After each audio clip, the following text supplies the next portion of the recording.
I like the Reds at minus 115 over the Cubs. The Reds have had the better lineup over the course of the season. They are without Nick Castellanos, of course, but they've been 13th in WRC plus compared to 20th for the Cubs. So meaningful enough gap there. But I think the gap between the pitchers is a larger one.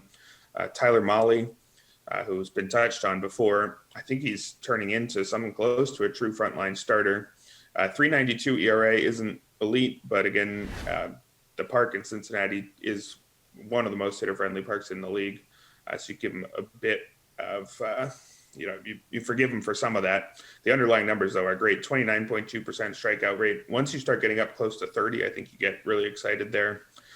Basically, league average ground ball rate and a few too many walks, but that many strikeouts with no obvious weaknesses is the makings of a frontline starter, which he started showing last year, had that strikeout rate at 29.9%, which is a full 8 ticks above where he was prior to that point.